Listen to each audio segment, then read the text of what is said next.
bagaimana cara mengatasinya itu? Belum ya? Ya udah, sekarang saya akan menjelaskan terlebih dahulu ya Kak tentang keputihan.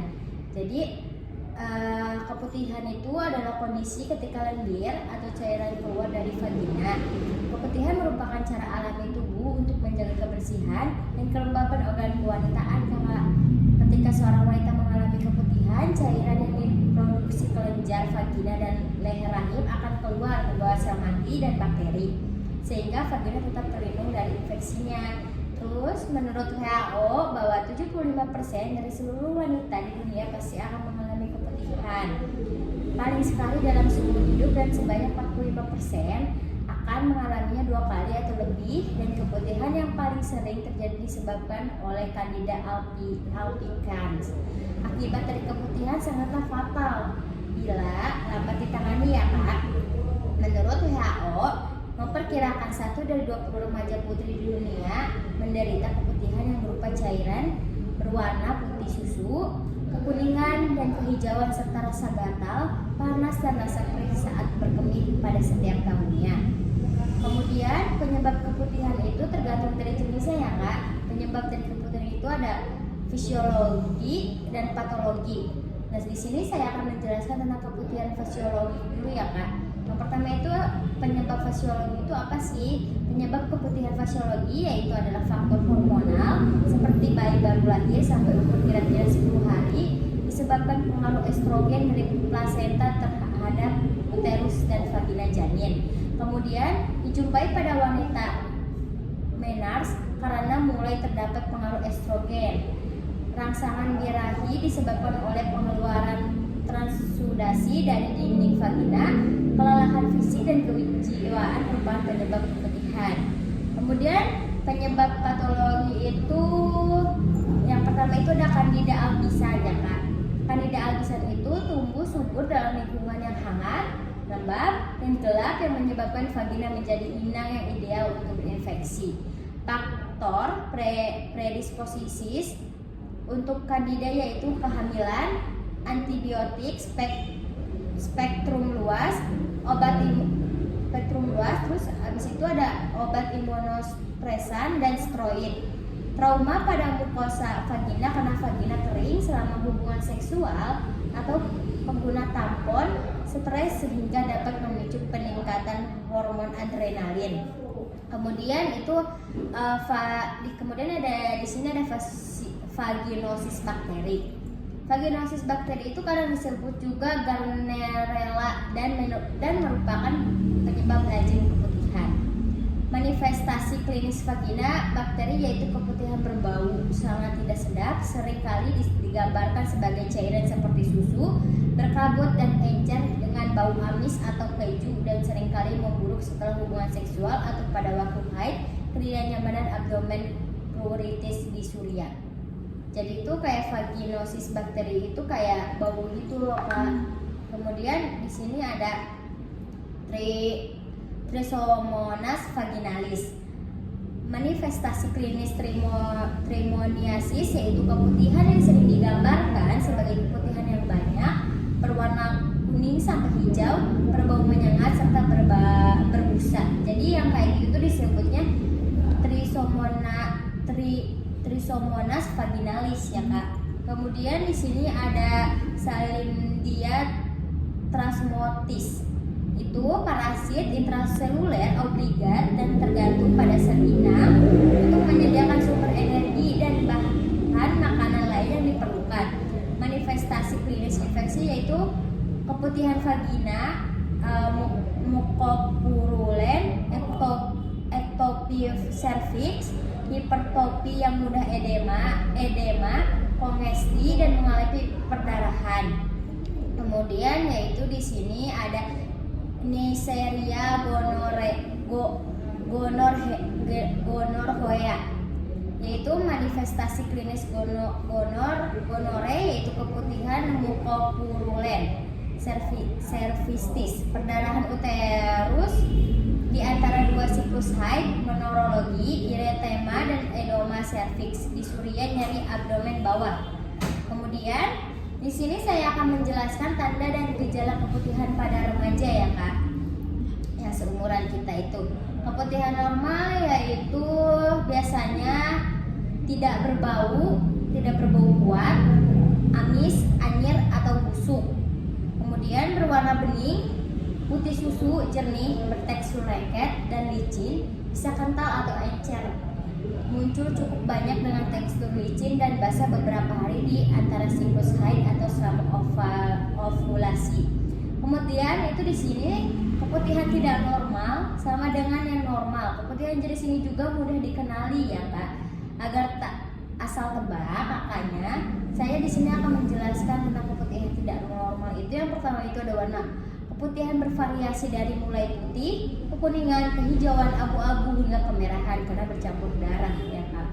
Cairan vagina berbau tidak sedap, amis, anyir, bau busuk yang cukup menyengat. Sekali keluar jumlah cairannya lebih banyak dari biasanya.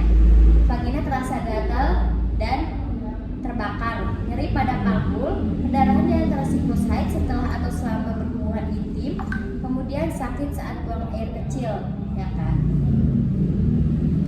Kemudian di sini saya akan menjelaskan tentang patofisiologi keputihan pada remaja. Apakah Kak sudah tahu patofisiologi keputihan tentang pada remaja? Baik, di sini saya akan menjelaskan juga ya Kak. Kemudian di sini ada keputihan yang fisiologi terjadi karena mempengaruhi hormon estrogen dan progesteron yang berupa keadaannya terutama pada saat siklus haid, sehingga jumlah dan konsistensi sekresi yang vagina berbeda Kak. Sekresi meningkat pada saat ovulasi atau sebelum haid.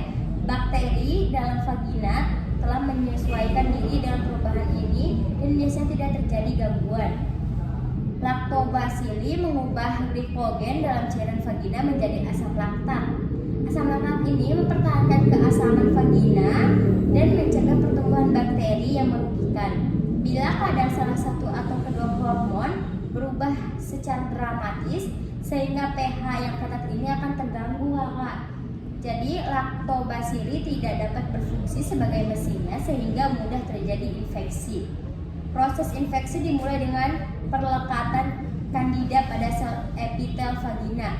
Kemudian melekat ini lebih baik pada Candida albicans pada spesies Candida lainnya. Kemudian Candida mensekresikan enzim proteolitik yang mengakibatkan kerusakan ikatan protein sel penjamu sehingga memudahkan proses invasi. Selain itu, Candida juga mengeluarkan mikrotoksin, diantaranya glikotoksis yang mampu menghambat aktivitas fagositosis dan menekan sistem imun lokal. Terbentuknya kolonisasi Candida memudahkan proses imunisasi tersebut berlangsung sehingga menimbulkan gejala ada penjamunya ya Kak. Kemudian di sini saya akan menjelaskan tentang penata laksanaan keputihan pada remaja ya Kak. Penata laksanaan keputihan pada remaja yaitu memberikan pengetahuan tentang keputihan, menjelaskan tentang perbedaan antara keputihan normal dan abnormal. Keputihan normal yaitu keputihan dialami pasien saat ini berbau tidak busuk, warna putih bening dan cair. Keputihan abnormal itu keputihan yang berbau busuk, kuning hingga kehijauan, jumlahnya banyak dan sering. Memberikan KIE pada pasien tentang cara menjaga kebersihan genitalia, membersihkan bab atau bak dari arah depan menjaga kebersihan genitalia dari arah depan ke belakang, lalu keringkan sebelum menggunakan pakaian dalam. Jika keputihan banyak seperti saat ini, gantilah pakaian dalam jika sudah sangat mengganggunya. Tidak dianjurkan memakai panty liner, tidak dianjurkan juga memakai cairan pembersih vagina. Memberikan KIE pada pasien yang bisa menyebabkan keputihan. Yang mempengaruhi keputihan itu sendiri adalah tentang pola kehidupan keseharian, pola nutrisi, pola higien dari alat kelaminnya. Kemudian di sini saya akan menjelaskan tentang komplikasi keputihan pada remaja. Komplikasi keputihan ialah pelvis inflammatory disease (PID), peradangan pada organ reproduksi wanita, kemudian infeksi HIV dan lain-lain. Keputihan tidak normal akan meningkat. Kemudian di sini ada infeksi, HIV dan lain-lainnya. Keputihan tidak normal akan meningkatkan resiko terkena infeksi HIV, gonore dan penyakit lainnya. Keputihan yang sulit sembuh dapat menjadi komplikasi lanjut dari penyakit radang panggul. Kemudian pemeriksaan keputihan itu yang pertama itu ada tes pH untuk memeriksa tingkat keasaman lendir atau cairan dan mendeteksi tanda-tanda infeksi pada vagina. Tes sampel cairan vagina yaitu pemeriksaan laboratorium terhadap sampel cairan atau lendir keputihan untuk mendeteksi keberadaan jamur, bakteri atau parasit yang menyebabkan keputihan. Tes infeksi menular seksual untuk mendeteksi tanda atau gejala dari infeksi menular seksual seperti gonore, chlamydia, dan trichomoniasis. Kemudian isi yang terakhir itu ada pap smear, yaitu pemeriksaan terhadap sampel jaringan serviks untuk mendeteksi lainnya yang terjadi pada jaringan serviks. Sudah cukup jelas Kak? Ada yang bisa ditanyakan? Baik Kak, jadi untuk cara pencegahannya, misalkan kita lagi keputihan yang tidak normal itu pencegahannya seperti apa ya?